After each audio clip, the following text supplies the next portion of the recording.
Sir हम start करेंगे गोधरा वाले चीफ मिनिस्टर नरेंद्र मोदी जी से। वहाँ गोधरा कैसे हुआ, इन्होंने क्या लेसन सीखे और कैसे वो फिर आगे बढ़े? सर वहां से शुरू करेंगे।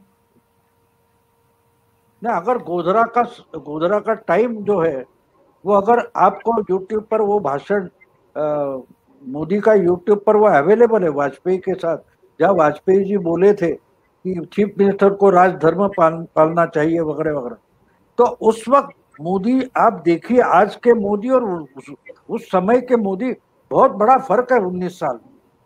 वो एक डरा हुआ जवान था 50 साल का, वो खुद डरे हुए थे क्योंकि उनको एडमिनिस्ट्रेशन का कुछ एक्सपीरियंस नहीं था।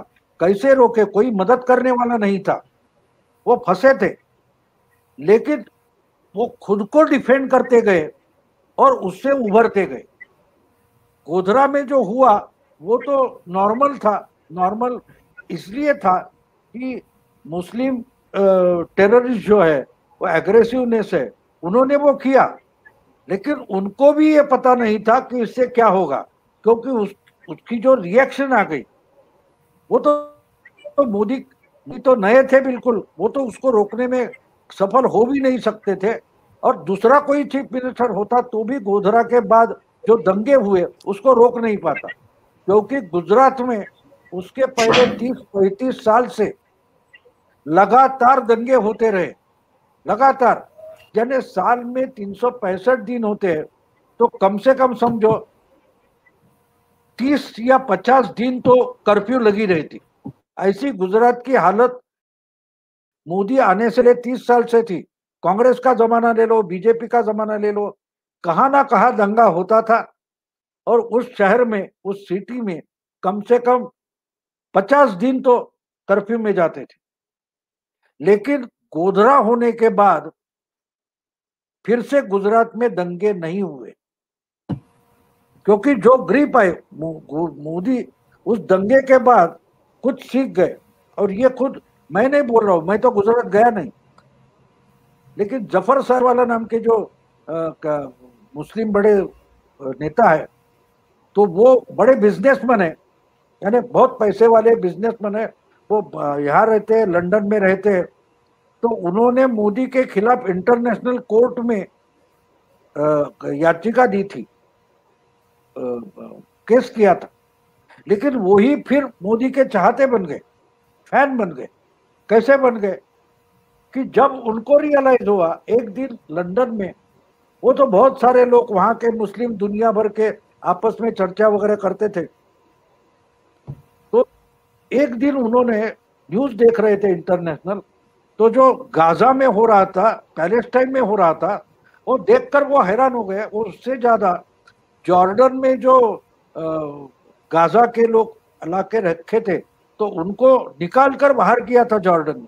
वो देखकर वो हैरान हो गए कि अरे, चौथी पीढ़ी आ गई, चौथा जनरेशन आ गया, लेकिन कुछ हो नहीं रहा है। और बैठे वाले दुनिया भर के जो मुस्लिम लीडर्स है, सेक्युलर लिबरल लीडर्स है, वो गाजा की जस्टिस बोल रहे, लेकिन बाकी कुछ नहीं कर रहे। तो उससे उनको चेंज हो गया, तो बोले करेंगे क्या, गुजरात भी गाजा बनाएंगे। तो उसमें उन्होंने सोचना शुरू किया। और बाद में उनको किसी ने बोला कि आप मोदी से मिलो, मोदी से बात करो। और उनकी मोदी से मुलाकात हो गई तो वो हैरान हो गए कि अरे, हमने सोचा था ऐसा तो ये आदमी है ही नहीं। और उसके बाद आहिस्ता आहिस्ता गुजरात में बहुत चेंज आता गया। लेकिन गोधरा ये मोदी के जिंदगी टर्निंग पॉइंट होता। अगर गोधरा नहीं होता तो ये पूरे के पूरे लोग जो सेक्युलर लिबरल्स है, वो मोदी के खिलाफ इतने नहीं जाते। तो नॉर्मल कोर्स में अगर मोदी होते तो उनकी अग्नि परीक्षा भी नहीं होती, और शायद आज के जो मोदी है वो हमें नहीं मिलते। जी, तो हम ये अगर कहें कि गोधरा ने मोदी जी को निखार दिया, जिसको बोलते हैं ना अग्नि परीक्षा, या सोना आग में ही पिघल के आता है, तो बिल्कुल उसी का काम किया। बिल्कुल और वहां बिल्कुल, से क्योंकि उन्होंने जी उनको एडमिनिस्ट्रेशन पर ग्रिप लेना पड़ा। नहीं तो क्या होता है, ब्यूरोक्रेसी ज्यादा काम करती है। लेकिन मोदी को एक एक डिसीजन लेना पड़ा उस वक्त, और रिस्की डिसीजन लेने थे, और वो लेते गए। वैसे वैसे उनके जो जो आप डिफिकल्टी में होती है तब आपको पता चलता है कि आप में क्या क्वालिटीज है। क्योंकि खुद को बचाने के लिए मोदी तो निकले थे खुद को बचाने के लिए, लेकिन गुजरात बचाते बचाते आज हिंदुस्तान को उन्होंने बचा लिया। लेकिन अगर वहां से शुरुआत नहीं होती तो पूरा पिक्चर ही अलग होता आज। जी, इसमें कोई डाउट नहीं है। तो भाव, गोधरा एक स्टार्टिंग पॉइंट था, जैसे भी कि एक नॉर्मल चीफ मिनिस्टर आते हैं वैसे ही वो भी आए, वहां गोधरा हुआ, गोधरा के बाद एक अक्रॉस वर्ल्ड प्लेटफॉर्म पे, क्योंकि उनका नाम हो गया ना fascist Modi, communal Modi, saffron terror, Hindu terror, उस टाइप की चीजें उनके बारे में अक्रॉस द वर्ल्ड फैल चुकी थी।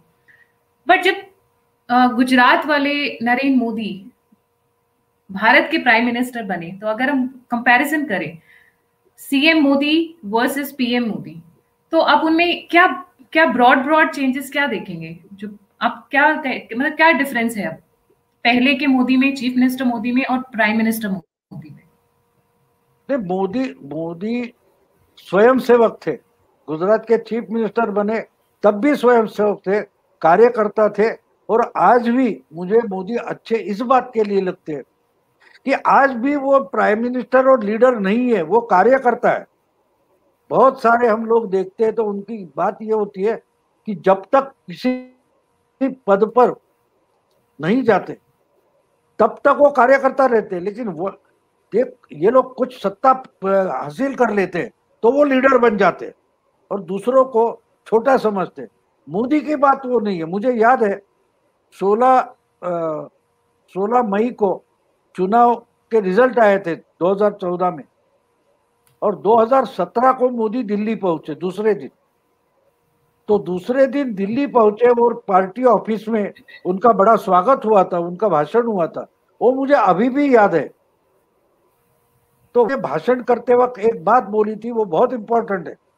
जिसको बड़ा लीडर बनना है उसको वो बात समझनी चाहिए कि कितने भी बड़े लीडर बन जाओ लेकिन कार्यकर्ता रहो। तो मोदी उस वक्त बोले थे कि आज हमको बड़ी भारी जीत मिली है बीजेपी को, लेकिन एक बात मत भूलो कि ये मोदी की जीत नहीं है। जो पार्लियामेंट में चुनकर आए उनकी भी ये जीत नहीं है। जिन्होंने इसके लिए बड़ी मेहनत की अपने अपने कॉन्स्टिट्यूंसी में, अपने अपने एरिया में, ये उनकी भी जीत नहीं है। 4 जनरेशन से 1952 में जनसंघ की स्थापना हुई, उस वक्त से जो काम करते रहे हैं उन सबकी ये जीत है। तो एक आदमी हिस्ट्री करता है, हिस्ट्री बनाता है। देश में पहली बार किसी बिगर कांग्रेस पार्टी को पार्लियामेंट में फुल मेजॉरिटी मिली थी, ये हिस्ट्री है। मोदी ने हिस्ट्री बनाई थी, लेकिन उसका श्रेय, पूरा क्रेडिट वो खुद के लिए नहीं ले रहे थे। वो जो जो आज मर चुके हैं उस कार्यकर्ता को भी वो क्रेडिट दे रहे थे, उसको कार्यकर्ता बोलते। वो नहीं भूलते थे कि मेरे जनरेशन से पहले 2 जनरेशन ने काम किया, इसलिए मैं यहां तक पहुंचा हूं। अगर उन्होंने शुरुआत नहीं की होती, आहिस्ते आहिस्ते पार्टी नहीं बढ़ाई होती, तो ये इम्पॉसिबल था। क्योंकि आप देखिए, मुझे याद है 1974 में गुजरात में जनसंघ की ताकत क्या थी। 70 जनता पार्टी बनने से पहले 77 में जनता पार्टी बनी, लेकिन 74 में जब सब पार्टियां इकट्ठी आई और कांग्रेस को हरा था, तब जनसंघ यानी पुरानी बीजेपी, उसके तो सिर्फ 12 या 14 एमएलए थे। उसके बाद जनता पार्टी बनी, जनता पार्टी से बीजेपी अलग निकली। 89 में जब 90 में चुनाव हो गए विधानसभा के, उसमें बीजेपी पार्टी बहुत छोटी पार्टी, 3 नंबर की पार्टी थी। सबसे बड़ी पार्टी जनता दल था, उसके बाद कांग्रेस थी, और बीजेपी 3 नंबर की पार्टी थी। 22-24 कुछ एमएलए थे। जब बीजेपी के सपोर्ट से जनता दल के चिमनभाई चीफ मिनिस्टर बने थे, तो 90 से लेकर 95 तक बीजेपी 1 नंबर बन गई। 5 साल में 3 नंबर थी, वो 1 नंबर बन गई।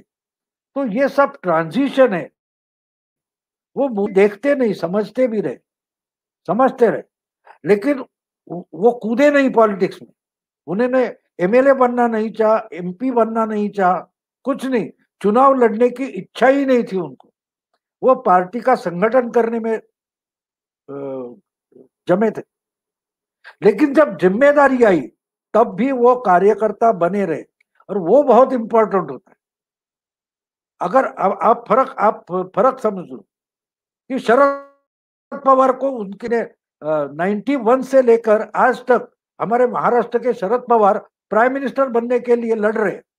91 से राजीव गांधी की हत्या हुई, उस वक्त महाराष्ट्र का पॉलिटिक्स छोड़कर शरद पवार दिल्ली चले गए प्राइम मिनिस्टर होने के लिए, और आज तक प्राइम मिनिस्टर नहीं बन पाए। उसके बाद 10 साल बाद मोदी पहली बार मुख्यमंत्री बने, यानी शरद पवार उसके पहले 4 बार चीफ मिनिस्टर बने थे, और मोदी 2001 में चीफ मिनिस्टर बने। उन्होंने उसके बाद 2 महीने बाद पहला चुनाव लड़ा। तो क्यों प्राइम मिनिस्टर बने? क्योंकि उन्होंने तय किया था मुझे अच्छा चीफ मिनिस्टर बनना है, गुजरात के लिए अच्छा काम करना है। उससे ज्यादा उनकी कोई मंशा नहीं थी, कोई महत्वाकांक्षा नहीं थी। उल्टे शरद पवार को देखो, शरद पवार क्या सोचते हैं, हाँ मेरे भतीजे को चीफ मिनिस्टर कर दूंगा महाराष्ट्र का, मैं प्राइम मिनिस्टर, बेटी को ये करूंगा, और भतीजे को, हमारे भैया को कहीं गवर्नर करूंगा। सोनिया गांधी किस ढंग से सोचती है देखो। मोदी और बाकी लीडर में ये फर्क है। बीजेपी के भी अनेक लीडर आपको मिलेंगे, वो अपना बेटा भतीजा किसी को ना कहीं पॉलिटिक्स में लाकर किसी पद पर बिठाना चाहते।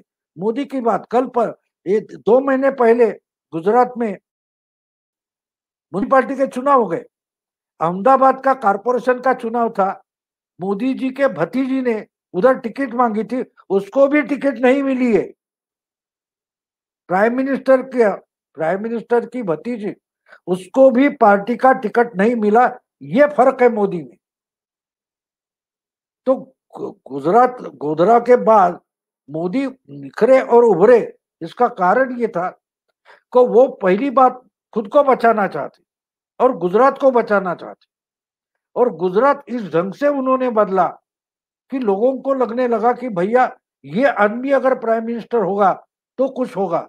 और ये मोदी प्राइम मिनिस्टर बने, ये बोलने वाला पहला आदमी आपको मालूम नहीं होगा। मालूम है आपको किसने बोला कि ये आदमी प्राइम मिनिस्टर होना चाहिए?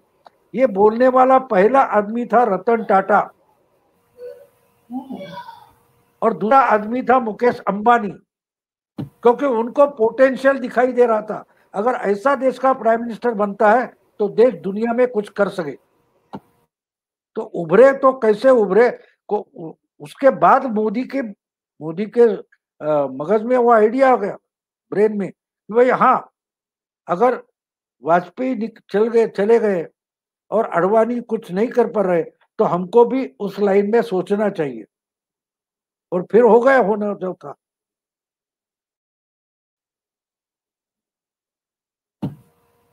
तो भाव, ये जैसे हम बोले कि जब वो चीफ मिनिस्टर थे वो थोड़े इमेच्योर थे, अब उनका अब जैसे वो प्राइम मिनिस्टर बन गए हैं तो एक तो ये बोल सकते हैं मेच्योरिटी लेवल बढ़ गया है, दूसरा प्लानिंग लेवल बढ़ गया है, तीसरा उनकी जो कैपेसिटी है काम करने की कहते हैं वो भी बढ़ गई। पहले तो कहते थोड़ा बहुत आराम भी कर लेते थे, अब तो आराम करना भी छोड़ दिया उन्होंने कंप्लीटली।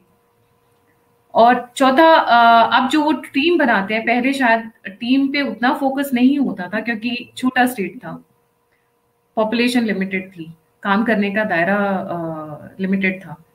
तो मतलब हम कह सकते हैं कि ये चेंजेस आए हैं उनमें, अगर हम उस पॉइंट वाइज अगर हम डाइसेक्ट करें तो।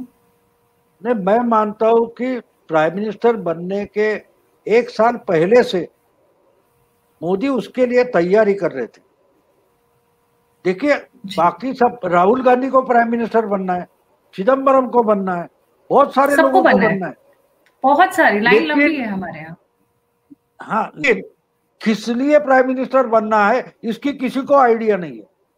नहीं, उनको बनना लगता है है ना, पावर चाहिए, पैसा चाहिए, बस, कुछ एक बिल्कुल बिलियंस पावर चाहिए। स्विट्जरलैंड के अकाउंट में चाहिए। नहीं तो वो, यही तो फर्क है। मोदी को प्राइम मिनिस्टर इसलिए बनना था कि उनको एक चीज वो समझ गए थे कि अगर मैं उस जगह पर जाकर बैठता हूं, मुझे ये पावर मिलती है, तो मैं इस देश की सूरत बदल सकता हूं, और इस देश की सूरत बदलनी चाहिए तो मुझे प्राइम मिनिस्टर बनना जरूरी है, ना कि मेरे भाई, बेटे या भतीजे या और किसी के लिए। इस देश की सूरत बदलनी चाहिए, इसके लिए अगर दूसरा कोई नहीं हम सामने आ रहा है तो मुझे आगे होना पड़ेगा। तो प्राइम मिनिस्टर बनने से पहले प्राइम मिनिस्टर की पावर क्या कर सकती है वो उन्होंने सोचा था। और ये मैं कैसे समझ पाया, मैं मोदी जी से मिला नहीं हूं, लेकिन ये मेरे दिमाग में कैसे आया कि आदमी किस ढंग से सोचता है। पूना में मैं पहले बोल रहा था आपसे कि पूना में एक भाषण में कॉलेज में 14 के समय वो जगह जगह जाते थे, भाषण देते थे। पूना में फर्ग्यूसन कॉलेज में स्टूडेंट के सामने उनका भाषण था, और उसमें सवाल जवाब भी होने वाले थे। तो उस वक्त मुझे याद है, हर जगह जब स्टूडेंट के पास मोदी जाते थे तो एक बात बोलते थे कि ये करियर करियर करियर भूल जाओ, कुछ बनने की सोचो नहीं, कुछ करने की सोचो।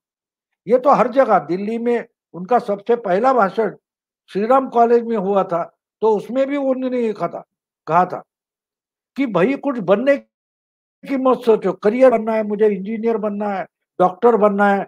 और फिर क्या होता है कि उधर एडमिशन ही नहीं मिले तो तुम मुरझा जाते हो, फिर कहीं बैंक में जाते हो तो डॉक्टर बनना था तो डिमोरलाइज हो जाते हो और बैंक का भी काम अच्छा नहीं करते। तो कुछ बनने की मत सोचो, कुछ अच्छा करने की सोचो। और आइंस्टाइन भी बोलता है कि ऐसा काम ढूंढो जो आपको पसंद है, तो जिंदगी भर काम करने की जरूरत नहीं है। जिसमें आपको आनंद आता है, समाधान मिलता है, सेटिस्फेक्शन होता है, वो काम ऐसा होता है जो आपको थकाता नहीं। तो उन्होंने कहा था कि भाई करने की सोचो, और ये तो बार बार बोलते थे। लेकिन पूना में जब भाषण था उनका, तो महाराष्ट्र में था, पूना में था, तो बोलते बोलते वो एक सेंटेंस ऐसा बोल गए कि तब से मैं उनके प्रत्येक भाषण को कॉन्सेंट्रेट होकर देखता हूं, सुनता हूं। वो बोले कि करने की सोचो। शिवाजी महाराज देखो, कुछ करने निकले थे, बन गए। तो शिवाजी महाराज ये इतिहास पुरुष है, जिन्होंने इतिहास बनाया हिंदुस्तान का। तब मेरे दिमाग में आया कि मोदी इतिहास पुरुष बनना चाहते, कि आज के बाद 30 40 50 साल बाद कोई बोलेगा हिंदुस्तान, इंडिया, मोदी का इंडिया, ऐसी रिएक्शन होनी चाहिए। आप 5-7 साल में अगर देखेंगे, ये 2014 से 2021 तक क्या बदल हुआ है, दुनिया में क्या बदला है, आप देखिए। आजकल कोई गांधी का या नेहरू का इंडिया नहीं बोलता, मोदी का इंडिया बोला जाता है। समझ रहे आप? प्राइम मिनिस्टर तो बहुत सारे हो गए इंडिया में, मोदी का नेहरू से इंडिया, लेकर सही बात। बहुत हो गए, लेकिन जिसके नाम से इंडिया की पहचान हो, ऐसा ये पहला प्राइम मिनिस्टर। और ये फर्क है कि क्यों हुआ, ये भी सुनना जरूरी है कि अगर मैं प्राइम मिनिस्टर बन जाता हूं तो मैं इस ढंग से इंडिया को बदलूंगा, ये उन्होंने सोचा था। और उसके बाद प्राइम मिनिस्टर होने की तैयारी शुरू हो गई 2012 के बाद। 2014 यानी समझो 16-18 महीने पहले उन्होंने ये तैयारियां की थी कि प्राइम मिनिस्टर बनूंगा तो क्या क्या करूंगा, क्या क्या करना चाहिए, क्या क्या दिक्कतें हैं, और ये सक्सेसफुल कहाँ हुए वो भी समझना जरूरी। मैंने कल परसों या एक हफ्ते पहले उस पर मराठी में एक वीडियो किया था कि मोदी शाह गांधी फैमिली को कहां हरा चुके हैं। गांधी फैमिली की हार कहां हुई ये कांग्रेस वालों को पता नहीं है, पॉलिटिकल एनालिस्ट को पता नहीं है, राहुल गांधी और प्रियंका सोनिया को भी पता नहीं। पहली बार ऐसा हुआ है। ये गांधी फैमिली के सिवाय इस देश को कोई लीड नहीं कर सकता, ऐसा यहाँ के पॉलिटिकल एनालिस्ट बोलते हैं। कांग्रेस को कोई लीड नहीं कर सकता, इंडिया में दूसरा कोई बन नहीं सकता। ये क्या चीज है? हमको मुगल चलते, हमको ब्रिटिश चलते, फ्रेंच चलते, लेकिन कोई इंडियन नहीं चलता। और इंडियन का मतलब क्या होता है? मोदी तो गुजराती है, नरसिंह राव तो तेलंगी है, ज्योति बसु तो बंगाली है, शरद पवार तो मराठी घाटी है, राजनाथ सिंह तो भैया है यूपी का। ये जो बोला जाता है, तो आज साल में कोई मोदी को गुजराती नहीं बोल रहा है। आप ये बात समझ लो। सबसे बड़ा फर्क, देवेगौड़ा भी प्राइम मिनिस्टर बने लेकिन वो कन्नड़ी ही रहे। नरसिंह राव प्राइम मिनिस्टर बने लेकिन वो तेलंगी रहे। ये फर्क समझिए आप। मनमोहन सिंह को हम सिख ही मानते हैं, पंजाबी मानते हैं, इंडियन नहीं मानते। तो सोनिया, प्रियंका, इंदिरा, नेहरू ये इंडियन थे। मतलब क्या? वो चुनकर आते थे यूपी से, लेकिन उनको कोई यूपी का नेता नहीं मानता था। तो मोदी में ये फर्क है। मोदी जो है वो गांधी परिवार के बाहर दूसरा कोई टोटली इंडियन लीडर है, जिसको आप ये यूपी का है, गुजरात का ऐसा नहीं बोल सकते। ये सबसे बड़ा फर्क हुआ है 7 साल। जी।